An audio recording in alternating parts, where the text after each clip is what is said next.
بعد کے ائمہ کو کربلا سجانے کا حکم نہیں ہوا، کربلا دہرانا ہی ان کی کربلا تھی۔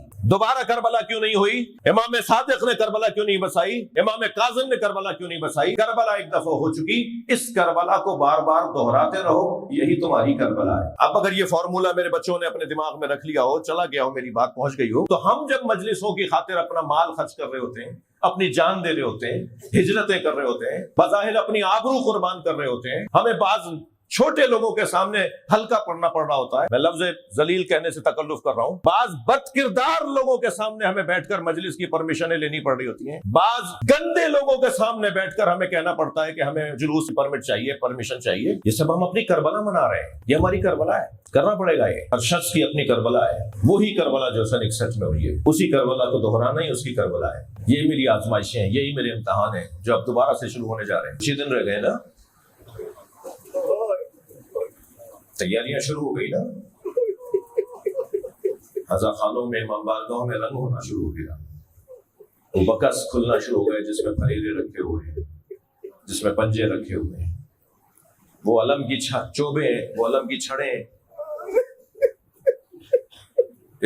اسٹوروں سے نکالی جا رہی ہیں، وہ امام بارگاہ کی چھت کے اوپر رکھے ہیں، وہ اتار کے لاؤ نے دھونا ہے،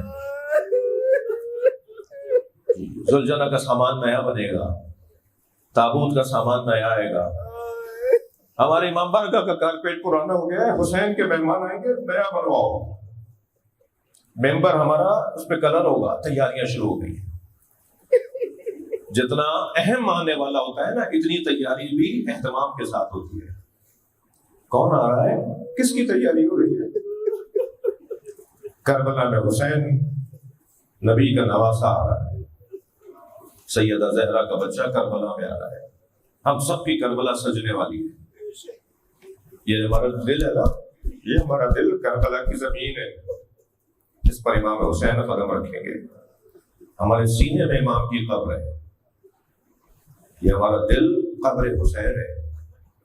چلیے، اس سے پہلے کہ 2 محرم آئے اور امام حسین کا قافلہ کربلا پہنچے، چلیے کربلا چلیے، کربلا سے خار بینے، کربلا سے کنکر چنے، کہیں کوئی کنکر سکینہ کے پیروں میں نہ لگ جائے، اجرکم اللہ، کہیں کوئی خار امام سجاد کے پیروں میں نہ لگ جائے۔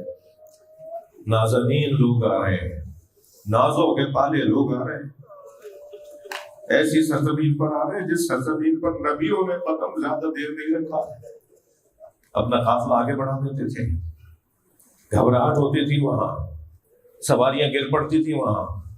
10 سے زیادہ نبیوں کے واقعات قصص الانبیاء میں لکھے ہیں کہ وہ جب سرزمین کربلا سے گزرے ہیں نا، تو ان کے سواری کا گھٹنا اڑا، وہ زمین پہ گرے، ان کا سر جا کے پتھر پہ لگا، پیشانی سے خون بہنے لگا، تو اللہ سے مناجات شروع کر دی، یا اللہ مجھ سے کوئی خطا ہو گئی ہے؟ تو آواز قدرت آتی تھی، تم سے کوئی خطا نہیں ہوئی، یہ کربلا ہے،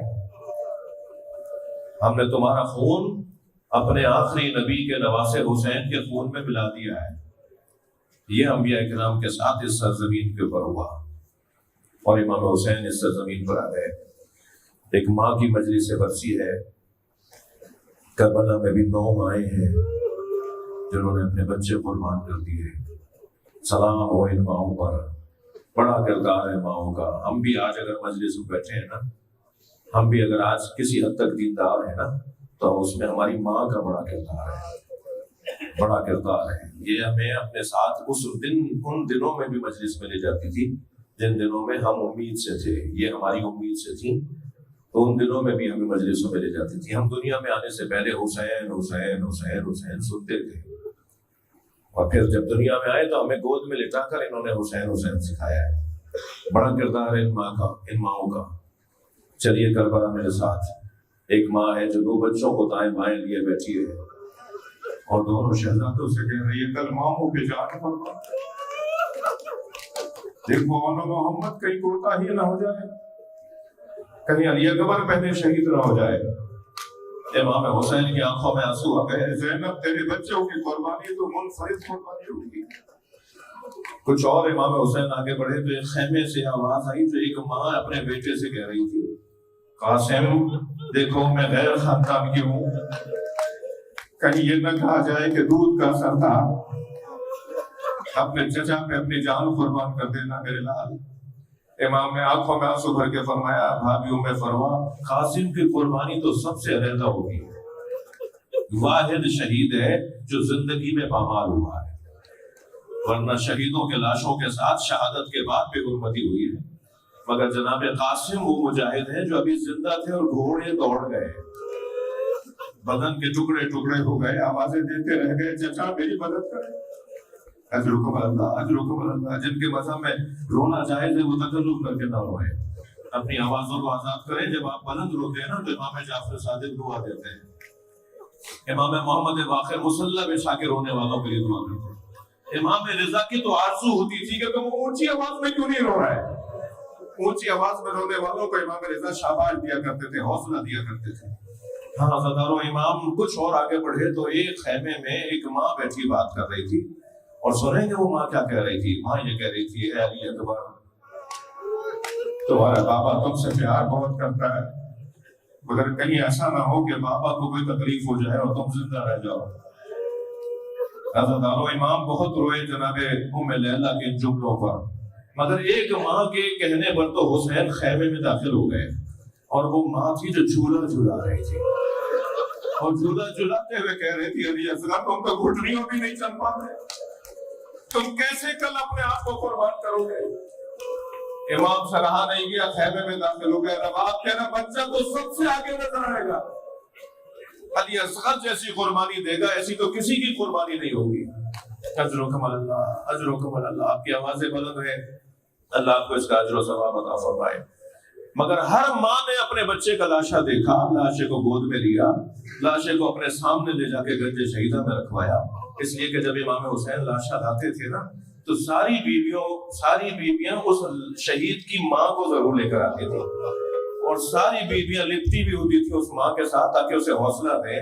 ہاں البتہ ایک منظر عجیب نظر آیا، جب جناب قاسم کا لاشا لائے نا تو جناب ام فروا نظر نہیں آئی، تو امام نے تعجب سے کہا کہ بھابھی کہاں ہے؟ تو ایک بیوی نے بتایا جب قاسم کی شہادت کی خبر آئی تھی تو بی بی ام فروا پشت خیمہ پر چلی گئی تھی، خیمے کی دوسری طرف چلی گئی تھی۔ اب جا کے جو بیویوں نے دیکھا تو کیا دیکھا؟ سجدے میں سر ہے، اور جناب ام فروا تسبیح پڑھ رہی ہے، شکر شکر یا اللہ تیرا شکر ہے تو نے میری قربانی قبول۔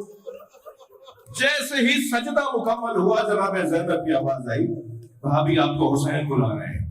آئی وہاں جہاں بچے کا پامال لاشا رکھا ہوا تھا، اپنے بچے کا پامال لاشا دیکھا جناب ام فروا نے، اور ایک مرتبہ امام حسین کو آواز دے کر کہا، بھائی حسین مجھے قاسم کا کرتا چاہیے۔ امام نے نہیں فرمایا کہ بھابھی اس کرتے کا کیا کریں گی جو تار تار ہو گیا، جو چاک چاک ہو گیا، جو گھوڑوں کی ٹاپوں سے چاک چاک ہو گیا۔ ایک ماں مانگ رہی تھی، حسین مجھے قاسم کا کرتا دے دو۔ امام حسین نے کچھ ہی دیر میں جناب قاسم کے بدن سے وہ کرتا علیحدہ کیا اور جناب ام فروا کو دے دیا۔ بی بی نے اسے اپنے خیمے میں اپنے سامان میں لے جا کے رکھ دیا۔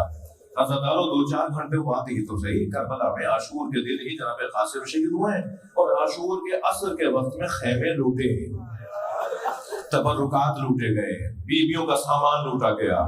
یہ قافلہ 11 محرم کو کوفہ سے شام میں اسیر رہا، اور جب اسیری سے رہائی ملی نا تو بی بی زینب کے مطالبے میں تبرکات واپس آئے۔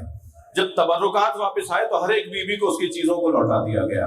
ہر بیوی نے اپنی اپنی گٹھڑی اٹھائی ہوئی تھی، اور جناب ام فروا نے اپنی گٹھڑی سینے سے لگائی ہوئی تھی، اور یہ قافلہ شام سے کربلا آیا اور کربلا سے مدینہ آیا، اور جب مدینہ پہنچی تو بار بار کہنے لگی میرا اونٹ جنت البقیع لے جاؤ، میرا اونٹ جنت البقیع لے جاؤ۔ اور جب جنت البقیع پہنچی تو قبر امام حسن کے برابر میں بیٹھی، گٹھڑی کھولی، خون بھرا کرتا نکالا اور امام حسن کی قبر پر پھیلا دیا، اور ایک مرثیہ پڑھا ہے، میرے والی تمہارے بچے کی نشانی لائی۔ اجرکم اللہ، اجرکم اللہ۔ ایک منزل اور آ جائیے میرے ساتھ۔ ایک ماں نے اپنے سارے بیٹے قربان کیے، جتنے بیٹے تھے نا اس کے وہ سب حسین پہ قربان کر دیے، مگر وہ اپنے بچوں کا لاشا دیکھ نہیں پائی، اور وہ ماں ہے عباس کی ماں حضرت ام المنین۔ یہ مدینہ منورہ میں ہے، اور چاروں بیٹے کربلا میں قربان ہو گئے۔ بشیر ابن جزرم جب کالا علم لے کر مدینے کی گلیوں میں مرثیہ پڑھ رہا تھا نا، اور امام سجاد خیمہ لگائے مدینے کے باہر قیام پذیر تھے. فرمایا جا کے مدینے والوں کو بتا دو کہ حسین کا لوٹا ہوا قافلہ واپس آ گیا. بشیر نے کالا علم ہاتھ میں لیا, گلی گلی محلے محلے مرثیہ پڑھتے جا رہے تھے, یا اہل یثرب لا مقام لکم, اے مدینے والوں مدینہ رہنے کے قابل نہیں رہا, حسین کا لوٹا ہوا قافلہ واپس آیا. ایک ایک محلے میں بشیر نے مرثیہ سنایا, اور جب محلہ بنی ہاشم میں داخل ہوا نا, اور پہلی آواز لگائی بشیر نے, اے مدینے والوں مدینہ رہنے کے قابل نہیں رہا, حسین کا لوٹا ہوا قافلہ واپس آ گیا. بشیر نے پہلی آواز لگائی تھی تو ایک گھر کا دروازہ کھلا, اس گھر سے ایک قوی ہیکل بی بی باہر آئی, بڑے قد والی بی بی, جس کے ہاتھ میں عصا تھا, جس کے کاندھے پہ بچہ بیٹھا ہوا تھا, اور وہ آگے بڑھتے ہوئے کہنے لگی, کس حسین کی بات کر رہے ہو؟ تو بشیر نے کہا, میں جان سکتا ہوں آپ کون ہیں, میں کس سے بات کر رہا ہوں, میں کسے جواب دوں گا, آپ کون ہیں؟ تو اس بی بی کی آواز آئی, میں ام البنین عباس کی ماں. بشیر کہتا ہے میرے ہاتھ پیر کانپنے لگے, میں علی مولا کی زوجہ سے کیسے بات کروں, میں عباس مولا کی ماں سے کیسے بات کروں؟ تو میں نے جھک کر کہا, بی بی آپ کے عباس کا حال سناؤں؟ کہا نہیں, مجھے حسین کا حال بتاؤ. میں نے دوسرے بیٹے کا نام لیا, میں اون کا حال بتاؤں, میں جعفر کا حال بتاؤں, جس بیٹے کا نام میں لیتا تھا تو بی بی فرماتی تھی مجھے حسین کا حال بتاؤ. تو میں نے گھبراتے ہوئے کہ کیا ہوگا تھا میرے ساتھ, میں کیسے بی بی کو بتاؤں, میں نے آواز دے کر کہا, بی بی حسین کو کربلا میں پیاسا مار دیا. تو جیسے ہی بشیر نے کہا حسین کو کربلا میں پیاسا مار دیا, بی بی ام البنین نے زمین پہ پیر مارا اور کہا, عباس کہاں تھا جب حسین کو مارا جا رہا تھا, عباس کہاں تھا؟ کبھی بھی عباس کے بازو کاٹے جا چکے تھے, حسین کو تنہا کر کے مارا, حسین کو غریب کر کے مارا. اللہ لعنت اللہ علی الظالمین.